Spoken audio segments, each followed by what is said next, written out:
रीमा और आलोक की शादी को 12 साल हो चुके थे। दिल्ली के पॉश इलाके के एक शांत से अपार्टमेंट में उनका आशियाना था। दोनों की एक 10 साल की बेहद मासूम और प्यारी बेटी थी, पीहू। शादी के शुरुआती साल किसी हसीन सपने जैसे थे।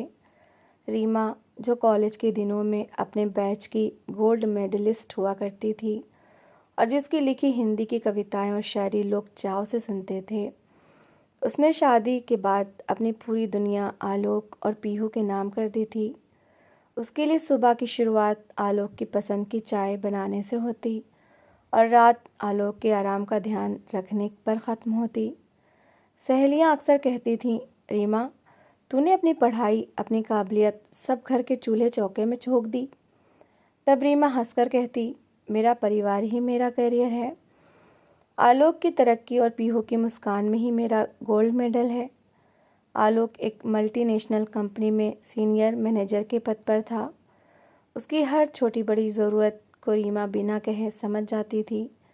रीमा को लगता था कि उसका ये समर्पण ही उसके रिश्ते की ढाल है, लेकिन उसे नहीं पता था कि जिस रिश्ते को वो चट्टान समझ रही थी, वो अंदर ही अंदर रेत की तरह खिसक रहा था। वक्त धीरे धीरे बदला और वक्त के साथ आलोक का व्यवहार भी। पिछले एक साल से आलोक अक्सर देर रात घर लौटने लगा था। उसका स्वभाव चिड़चिड़ा हो गया था। अब वो घर आते ही अपना फ़ोन साइलेंट करके तकिए के नीचे छुपा देता। अगर कभी गलती से रीमा फ़ोन उठा लेती तो आलोक उस पर बुरी तरह चिल्ला पड़ता। तुम्हें कितनी बार कहा है, मेरे फ़ोन को हाथ मत लगाया करो, ऑफिस के कॉन्फिडेंशियल कॉल्स होते हैं। रीमा का दिल बैठ जाता। वो सोचने लगती कि शायद काम का दबाव बहुत ज़्यादा है। वह आलोक के लिए रात के 12 बजे भी गर्म खाना परोसती, लेकिन आलोक 2 निवाले खाता और भूख नहीं है कहकर सोने चला जाता।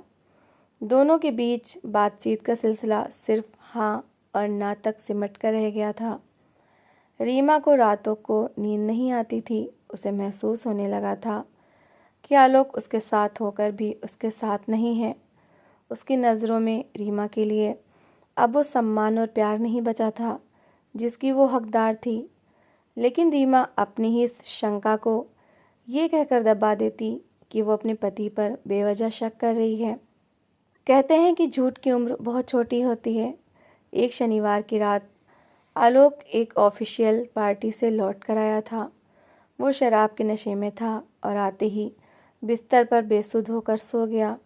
उसका फ़ोन पास की टेबल पर रखा था। अचानक रात के 2 बजे आलोक के फ़ोन की स्क्रीन बार बार चमकने लगी। एक के बाद एक कई मैसेजेस आ रहे थे। रीमा की नींद खुल गई। उसने डरते और कांपते हाथों से फ़ोन उठाया। स्क्रीन पर किसी तानिया नाम की लड़की के मैसेजेस थे।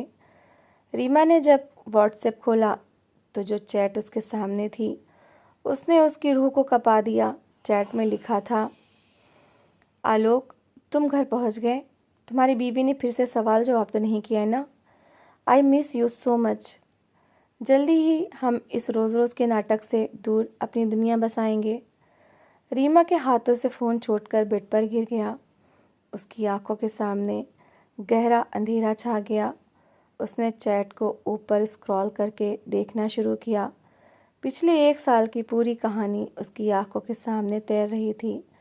आलोक उस लड़की के साथ छुट्टियां मना रहा था, उसे महंगे गिफ्ट्स दे रहा था और सबसे बड़ी बात, रीमा, जिसे अपनी दुनिया मानती थी, उसी रीमा का मजाक आलोक उस और दूसरी औरत के साथ मिलकर उड़ा रहा था। आलोक ने उस चैट में रीमा को एक अनपढ़, पिछड़ी हुई घरेलू औरत लिखा था, जिसके साथ वो सिर्फ मजबूरी में रह रहा था। उस पूरी रात रीमा कमरे के कोने में बैठकर घुटनों में सिर दिए सिसकती रही। आवाज़ बाहर न निकले, इसलिए उसने अपना आंचल मुंह में ठूस लिया था। उसकी वफादारी, उसकी 12 साल का त्याग, उसकी ममता, सब कुछ एक पल में तार तार हो चुका था। सुबह जब सूरज की किरणें कमरे में आईं तो आलोक की आंखें खुलीं। उसने सामने रीमा को बैठे देखा। रीमा की आंखें सूजकर लाल हो चुकी थीं और चेहरा बेजान था। रीमा ने बिना कुछ बोले। आलोक का फ़ोन उसके सामने रख दिया। आलोक ने फ़ोन देखा तो उसका चेहरा सफ़ेद पड़ गया। पकड़े जाने के डर और शर्मिंदगी को छुपाने के लिए आलोक ने आक्रामक रुख अपना लिया। वो चिल्लाकर बोला, हाँ, है मेरा चक्कर तानिया के साथ, और इसकी ज़िम्मेदार तुम खुद हो रीमा। अपनी शक्ल देखिए शीशे में। 24 घंटे बस दाल रोटी, काम वाली बाई और पीहू के अलावा तुम्हारे पास कोई बात होती है? तानिया मॉडर्न है, पढ़ी लिखी है, कॉर्पोरेट वर्ल्ड को समझती है। उसके साथ मैं गर्व महसूस करता हूँ। तुम्हारे साथ तो मुझे किसी पार्टी में जाने में भी शर्म आती है। आलोक के इन तीखे शब्दों ने रीमा के दिल को छलनी कर दिया। रीमा ने सिर्फ इतना कहा, आलोक, मैंने अपनी हर खुशी, अपनी पढ़ाई, अपनी पहचान सिर्फ इसलिए छोड़ दी ताकि तुम्हें एक संवरा हुआ घर दे सकूं। क्या मेरा यही दोष था? मुझे नहीं चाहिए था ऐसा त्याग। मैं इस घुटन भरे रिश्ते में और नहीं रह सकता। आलोक ने अपना बैग पैक किया और घर से निकल गया। वो सीधे तानिया के पास चला गया। आलोक के जाने के बाद अगले 10 दिन रीमा के लिए मौत से बदतर थे। वो एक जिंदा लाश बन चुकी थी, न खाती न पीती, बस दीवारों को ताकती रहती। उसे लगने लगा था कि उसकी ज़िंदगी अब ख़त्म हो चुकी है। एक शाम 10 साल की पीहू रीमा के पास आई। पीहू ने अपनी नन्ही हथेलियों से रीमा के गालों पर बहते आंसुओं को पोंछा और रोते हुए कहा, मम्मा, पापा हमें छोड़कर चले गए क्योंकि मैं गंदी बच्ची हूँ। क्या आप भी रो रो कर बीमार हो जाओगी? मुझे बहुत डर लगता है मम्मा, मेरा आपके अलावा कोई नहीं है।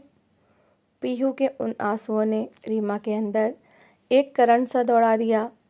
रीमा ने पीहू को कसकर गले से लगा लिया। उस रात रीमा सोई नहीं। उसने खुद से बात की, मैं क्यों रो रही हूँ? गलती आलोक ने की, धोखा उसने दिया, तो सज़ा मैं खुद को और अपनी बेकसूर बच्ची को क्यों दे रही हूँ? अगर आज मैं टूट गई तो मेरी बेटी ज़िंदगी से हारना सीख जाएगी। मुझे इसके लिए एक मिसाल बनना होगा। रीमा ने उसी वक्त अपने आंसू पोंछे, बाथरूम गई, चेहरा धोया और शीशे में देखकर खुद से वादा किया, रीमा, आज से तुम्हारी नई ज़िंदगी शुरू होती है। रीमा ने अलमारी के सबसे निचले हिस्से से अपनी पुरानी डिग्रियां और सर्टिफिकेट निकाले। 12 साल का गैप था। दुनिया बहुत बदल चुकी थी। जब वो नौकरियों के लिए इंटरव्यू देने गई तो कई जगह उसे ये कहकर मना कर दिया गया कि आपको कॉर्पोरेट का कोई अनुभव नहीं है। आर्थिक तंगी भी शुरू हो गई थी। आलोक ने पैसे भेजना बंद कर दिया था, लेकिन रीमा ने हिम्मत नहीं हारी। उसने बच्चों को ट्यूशन पढ़ाना शुरू किया ताकि रोज़ का खर्च निकल सके। साथ ही उसने कंप्यूटर और नए सॉफ्टवेयर सीखने के लिए रात रात भर जागना शुरू किया।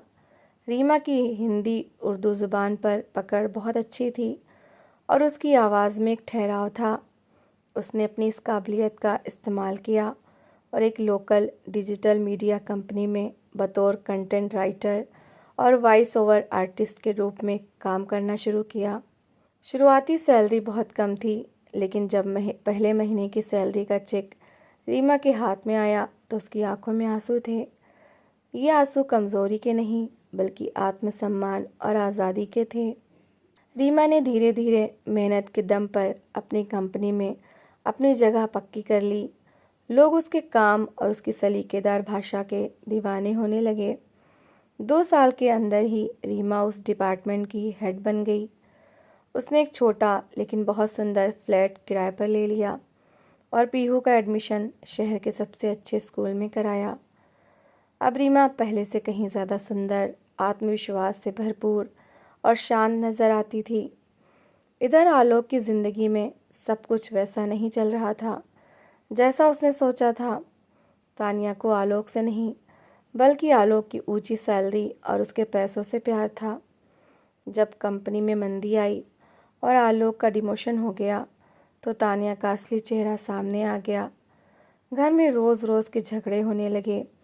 तानिया अक्सर आलोक को ताने देती और आखिरकार एक दिन वो आलोक को छोड़कर किसी दूसरे अमीर आदमी के साथ चली गई। आलोक पूरी तरह बर्बाद हो चुका था। उसके पास ना तो सुकून था और ना ही वो परिवार जिसे उसने लात मारी थी। उसे अब हर पल रीमा की वफादारी, उसका निस्वार्थ प्यार और उसका मुस्कुराता हुआ चेहरा याद आता था। उसे अपनी गलती का एहसास हो चुका था। एक दिन आलोक रीमा के नए फ्लैट घर पर पहुंचा। दरवाज़ा पीहू ने खोला। पापा को देखकर वो सहम गई और रीमा के पीछे छिप गई। आलोक की हालत बदहाल थी, बाल बिखरे हुए थे और आंखों में पछतावा था। आलोक रीमा के सामने घुटनों के बल बैठ गया और फूट फूट कर रोने लगा। रीमा, मुझे माफ़ कर दो। मैं उस चकाचौंध में अंधा हो गया था। मुझे समझ आ गया कि सच्चा प्यार और परिवार क्या होता है। तानिया मुझे लूट कर चली गई। प्लीज़ मुझे एक मौका दो। हम पीहू के लिए फिर से सब ठीक कर लेंगे।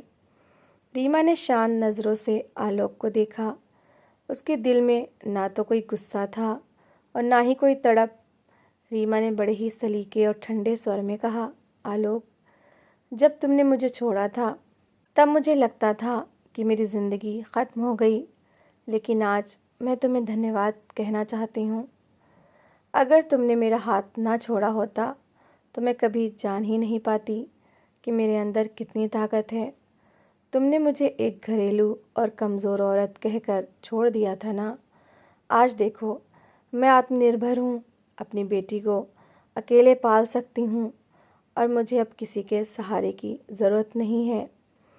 आलोक ने रोते हुए कहा, क्या तुम मुझे कभी माफ़ नहीं करोगी? रीमा ने मुस्कुराकर कहा, मैंने तुम्हें बहुत पहले माफ़ कर दिया था आलोक, क्योंकि नफ़रत दिल में रख कर मैं आगे नहीं बढ़ सकती थी। लेकिन माफ़ करने का मतलब ये कतई नहीं है कि मैं तुम्हें अपनी ज़िंदगी में दोबारा आने की परमिशन दे दूँ। जिस रीमा को तुम छोड़ कर गए थे वो मर चुकी है। ये नई रीमा है जो अब कभी पीछे मुड़कर नहीं देखेगी। तुम अब जा सकते हो। रीमा ने शालीनता से दरवाज़ा बंद कर दिया। आलोक बाहर गलियारे में अकेला खड़ा रोता रहा और अंदर रीमा ने पीहू को गले से लगा लिया। खिड़की से आती सुबह की ताज़ी धूप रीमा के चेहरे पर पड़ रही थी, जो ये गवाही दे रही थी कि जब एक औरत ख़ुद को पहचान लेती है तो वो किसी भी तूफ़ान का रुख मोड़ सकती है। कहानी की बड़ी सीख। ये कहानी हमें ये बड़ी सीख देती है कि जीवन में किसी भी रिश्ते को निभाते हुए कभी भी अपनी खुद की पहचान, आइडेंटिटी और आत्मनिर्भरता, इंडिपेंडेंस की आहुति मत दीजिए। भरोसा करना अच्छी बात है, लेकिन किसी पर इस कदर निर्भर हो जाना कि उसके जाने से आपकी ज़िंदगी ही रुक जाए, ये ख़ुद के साथ अन्याय है।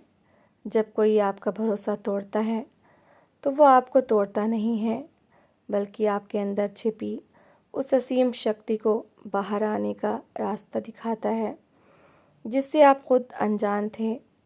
परिस्थितियाँ कैसी भी हों, कभी हार मत मानिए, क्योंकि आपका कल आपके आज के फैसलों पर निर्भर करता है।